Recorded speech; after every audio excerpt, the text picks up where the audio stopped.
Hello friends, I'm Matthew from Dark Ascent, and today I'll go over the Manaslu climb where these Sherpas saw exactly what was coming and couldn't do a thing to stop it.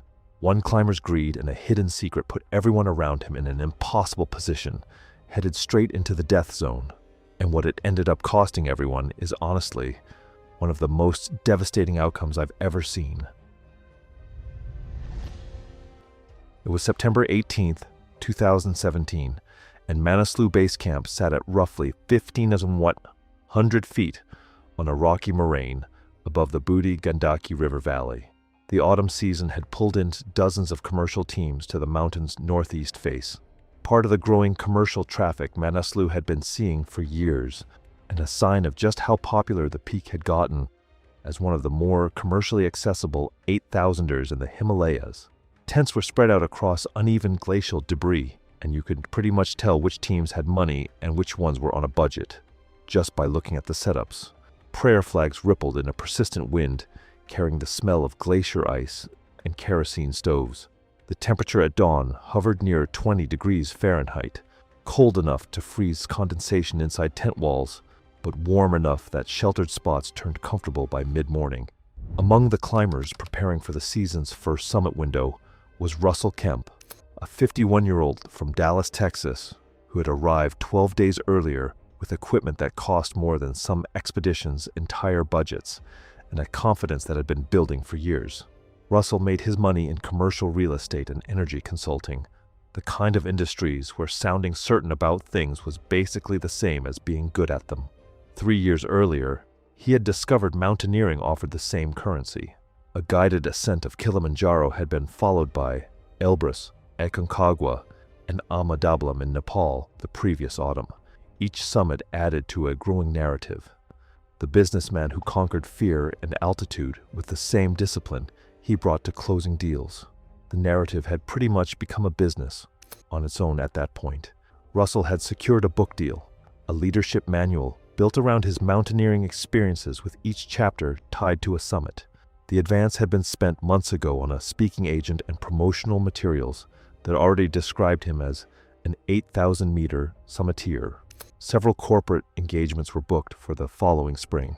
Manaslu was supposed to deliver the credential that held the entire structure together. Walking away wasn't really an option when that much money was already out the door.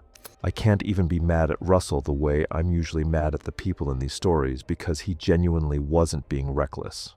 He was being cornered by his own promises and his own spending, and I think most people, honestly, would have struggled to walk away from that much money on the line, even if the mountain was screaming at them to turn around.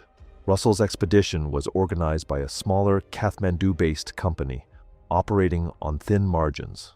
He had talked them down on price pretty aggressively, getting a rate way below what most people paid by agreeing to 2 Sherpas, instead of the higher support arrangement Bikram had originally recommended, which for someone with his experience level was already cutting it close. Bikram had pushed for additional summit day support, but Russell declined the added expense.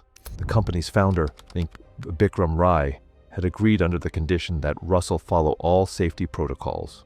Russell signed the waiver without reading it and posted a photo of himself at base camp the same evening, captioned with something about beginning the hardest chapter yet. The 2 Sherpas assigned to Russell were Chiwang Lendu and Pemba Rinji. Chiwang was 45 and had been guiding on 8,000-meter peaks for 22 years. He had summited Manaslu 6 times, Everest 4 times, and Cho Oyu 3 times.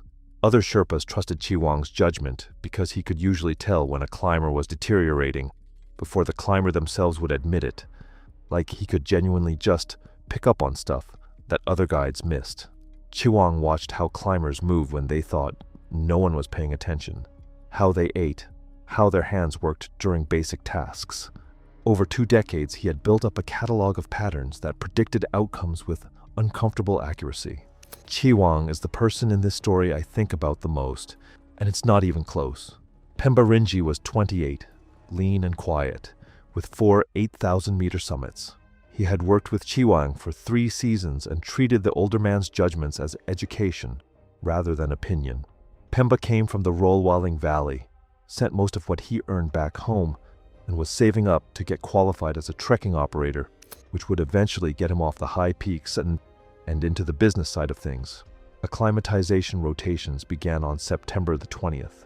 Weather delays and rest days stretched the rotations across the following week and a half. The first took climbers to Camp 1 at roughly 18,000 feet. Russell kept pace on the approach, but Chewang noticed details that would not appear in any dispatch. His rest stops ran a bit longer than they should have, and his breathing carried this rasp during moderate effort that suggested his lungs were working way harder than his pace justified. These were preliminary observations, though. Altitude affected everyone differently, and Chewang filed them without comment. The second rotation reached Camp 2 at approximately 20,500 feet, positioned on a broad snow plateau beneath massive seracs. The sun bouncing off the surrounding ice turned the whole plateau into basically an oven during midday, the reflected heat making it feel far warmer than the actual air temperature, and forcing everyone to strip layers and just drink water constantly. Russell arrived well behind the other clients, and by the following morning was experiencing persistent headache and nausea he blamed on bad food. What Chewang found near Russell's tent that afternoon changed his assessment entirely. While clearing snow from the guy lines, he noticed a torn blister pack partially buried in wind-blown snow near the vestibule. Several doses were already missing. The packaging was dexamethasone, a corticosteroid used to treat cerebral edema at altitude. Dex was the kind of thing you carried in the medical kit for emergencies, not something you were supposed to be popping during acclimatization like it was aspirin. The drug could temporarily suppress cerebral edema symptoms like headache, confusion, and loss of coordination, but it did nothing to address the underlying failure to acclimatize, and it did nothing at all for the pulmonary side, the fluid building in the lungs that had its own separate progression and could keep worsening even while a climber temporarily appeared functional. Taking Dex to manage symptoms wasn't inherently dangerous. The drug genuinely saved lives when paired with descent. The problem was Russell wasn't using it to buy time to get down, he was using it to keep going up, masking the signals that should have been telling him to turn around. Without descent, the drug just delayed the reckoning to a higher altitude where the options for help got worse by the hour. The Dex is where I kinda just check out on Russell because this wasn't some accident. He was actively choosing to fake being healthy over actually being healthy, and hoping the mountain wouldn't notice. Chewang showed the packaging to Pemba that evening. The exchange, later recalled by Pemba when other climbers discussed the incident, was brief. Chewang had seen this exact pattern twice before, clients who were basically drugging themselves to hide how badly they were adapting, and both of those situations had needed emergency evacuations. One of them didn't make it. What made it dangerous was what made it invisible. A client on Dex looked functional, answered questions fine, kept pace on moderate terrain. The only signs lived in details. Chewang had spent decades learning to read. The slightly widened stance, hands that fumbled when no one seemed to be watching, the cough that kept going at a pitch suggesting fluid where fluid should not be. The following morning, Chewang radioed Bikram Rai at base camp with his findings and recommended Russell descend for medical evaluation. Bikram spoke with Russell privately.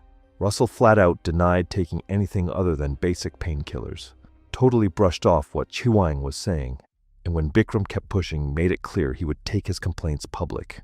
Bikram, who wasn't physically present to enforce a descent, stopped short of issuing an order he couldn't back up from base camp. The third rotation reached Camp 3 at roughly 22,900 feet on fixed ropes below the Sirex band. Russell arrived last and entered his tent without eating. Chewang noticed his breathing had picked up a persistent quality that went beyond normal exertion at that elevation, not dramatic enough to alarm the Western guides, but enough to concern someone who had been listening to clients breathe at altitude for 2 decades.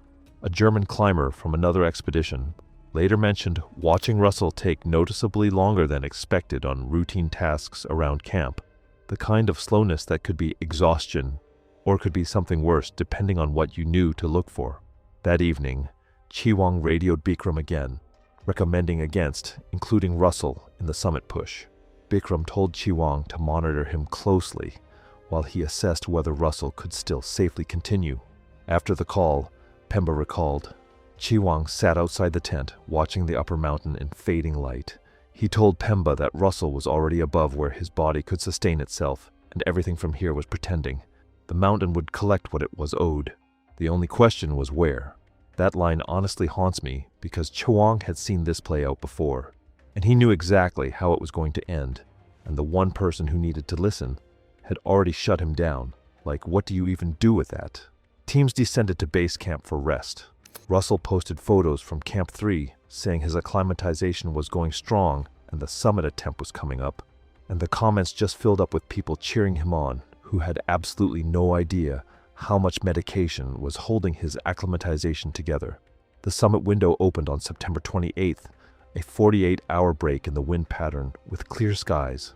Climbers staged through the camps starting September 26th to reach Camp 4 at roughly 25,000 feet by the evening of September 27th.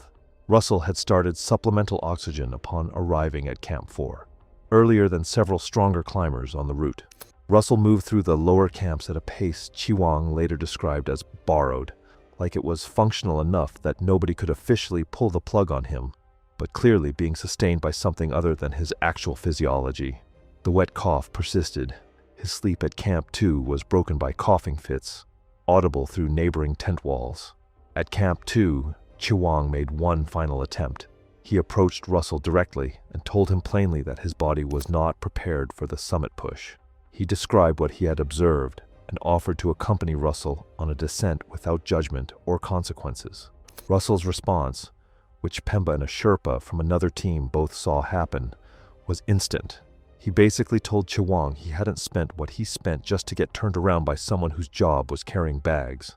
I had to read that part of Pemba's account twice because, the man has more summits than Russell has base camps, and he just got called a bag carrier to his face for trying to save him.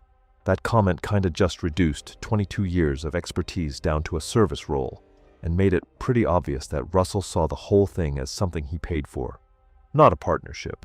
Chiwang absorbed it without visible reaction, nodded, and returned to his preparations. That evening, Chiwang told Pemba to keep his own oxygen reserves high during the summit push.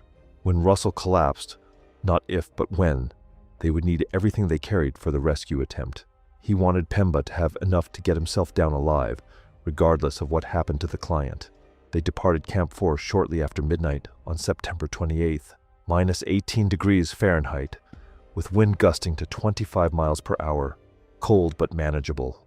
The route climbed steeply through mixed snow and rock on fixed ropes.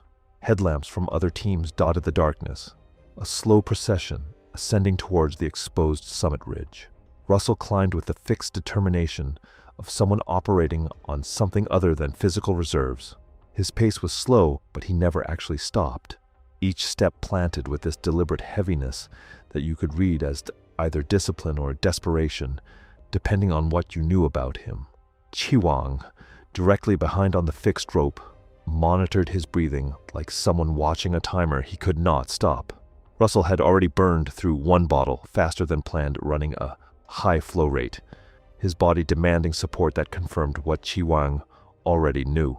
Nobody tells you that the worst part of covering these stories isn't the deaths. For me, it's always the slow buildup where everyone watching already knows how it ends and you just have to sit there while the guy keeps climbing higher. Hey, quick reminder that if this kind of in-depth coverage matters to you, subscribing and leaving a like helps support the channel. Make more videos like this. Now let's get back to the mountain. By dawn, Russell had reached approximately 25,500 feet after over 5 hours of climbing, well behind the pace needed for a safe summit and return. Other clients had passed him. He kept stopping more and more, often, leaning on his ice axe during breaks that got longer every single time, and at one point he briefly pulled his mask aside and just doubled over, coughing. This wet, deep sound audible to climbers stopped nearby on the fixed line, the kind of noise that basically tells you the lungs are losing. Chiwang checked his oxygen during this rest. At his current flow rate, Russell was burning through bottles faster than the rotation plan allowed, and Chiwang realized they would reach the descent with far less reserve than intended. Chiwang told him directly. Russell demanded they continue. The final summit ridge led toward Manaslu's 26,781-foot summit, less technically demanding than many 8,000ers, but absolutely unforgiving to any climber who lingers. Russell Kemp reached the summit at 11:40 a.m., more than 11 hours after departing Camp 4, nearly 3 hours behind the turnaround pace most commercial teams considered safe, having consumed oxygen and physical reserves at a rate that left almost nothing for the return. Chiwang took 3 photographs with Russell's camera. In those images, which later got passed around in the coverage of what happened next, Russell's posture pretty much tells the whole story that his mask was hiding. Shoulders dropped, stance wide, just to keep his balance. Ice axe planted at an angle that made it look more like a crutch than something he was holding for the photo. He looked like a man standing somewhere his body had been telling him for weeks he had no business being. He made it though, and that's the part that kinda wrecks me. He actually got the summit photo and the credential and everything he wanted, and none of it mattered because coming back down was always going to be the part his body wasn't gonna let him do. Chiwang insisted on immediate descent after 8 minutes. Russell did not resist. They began descending at 11:48 a.m. into deteriorating conditions. Clouds building earlier than forecast, visibility thinning, temperature falling. For the first hour, Russell descended slowly, but he was at least functional. His crampon placements needed constant corrections. Front points, scraping off rock before catching on ice, and his pace was maybe half what a healthy climber would manage, but he was at least upright and responding to directions. Clouds continued building below, filling valleys with white and making the mountain feel increasingly cut off from help. Chiwang stayed directly behind. Pemba followed with the remaining oxygen and emergency gear. At approximately 1:15 p.m., near 25,800 feet, Russell stopped on the fixed line and did not resume. Chiwang closed the gap and found him just standing there with both hands locked on the rope, head down, breathing fast and shallow. And when Chiwang put a hand on his shoulder, Russell didn't react at all. His eyes, barely visible through fogged-up goggles, had this unfocused emptiness that Chiwang had been expecting to see since Camp 2, basically the look of a brain that's losing its grip on the signals keeping a body moving. Whatever benefit the dexamethasone had been providing was no longer enough to compensate for the altitude and exhaustion. Whether he had run out of pills or the illness had simply progressed beyond what the drug could suppress, the result was the same. Weeks of suppressed symptoms rapidly accelerated above 25,000 feet, the cerebral and pulmonary deterioration compounding together at the worst possible point on the mountain, exposed with failing weather and dwindling oxygen. Over the next 30 minutes, Russell's condition came apart in stages. First, his responses to Chiwang's questions started arriving late, words slurred and disconnected. Then his crampon placements became erratic, kicking at the ice without purpose. His speech broke apart into sounds that didn't connect to anything. His legs gave out twice and dropped him to his knees on the steep slope where only his safety tether, clipped to the fixed line, kept him from sliding. And at one point, he actually tried to unclip himself from the rope entirely, which would have sent him thousands of feet down the face. Chiwang grabbed his hand and stopped him. By 2 p.m., Russell could no longer stand. He collapsed at approximately 25,400 feet and did not rise. His breathing was heavy and wet, basically the sound of lungs filling up with fluid that his body couldn't clear anymore. His eyes remained open, but had retreated to wherever consciousness goes when the brain can no longer sustain it. Chiwang knelt beside him and checked his pulse, present but weak, the heartbeat of a body shutting down. Chiwang called it at Camp 2, called it at Camp 3, told Bikram, told Russell directly, and now we are at 25,400 feet, with it happening exactly the way he said it would, and I just keep wondering what that feels like. Being that right about something you'd give anything to be wrong about. What followed was the effort that ended Chiwang Lendu's career. Even knowing Russell was almost certainly past saving at this altitude, Chiwang started trying to lower him anyway. Not because he thought it would work, but because that's what guides do, regardless of whether the client earned it. Chiwang and Pemba rigged a lowering system using the fixed rope, slings, and Russell's harness. Wind above 30 miles per hour, temperature well below -20, thin oxygen degrading their own coordination. The work demanded taking gloves off repeatedly to handle hardware with precision, every second of bare skin against metal, adding up. They managed to lower Russell less than 100 vertical feet over nearly 2 hours, which doesn't sound like much until you remember that's roughly 190 pounds of unresponsive weight being guided past rock outcrops and anchors on steep, icy terrain. Gravity helped, but controlling that weight required constant braking. Each anchor point meant stopping, resetting everything, and feeding Russell past, a process that ate up minutes they didn't have. Chewang controlled speed from above. Pemba guided the body from below, bracing against the slope to keep Russell from swinging into rock. During one lowering sequence, a carabiner jammed under load.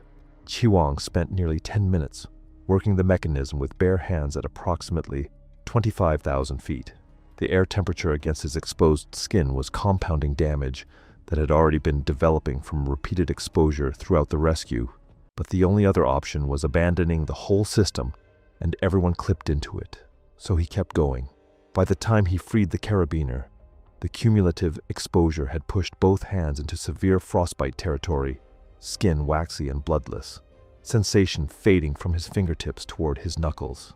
He continued working. For another 45 minutes, Chewang operated the lowering system with hands that were progressively losing the ability to grip. Pemba, watching from below, could see the deterioration before Chewang was willing to admit it. After hours of repeated exposure throughout the rescue, his movements were getting sloppy, his fingers not closing right around the rope anymore, and a single mistake at the anchor would have killed all three of them. Pemba radioed Camp 4 at 4:35 p.m.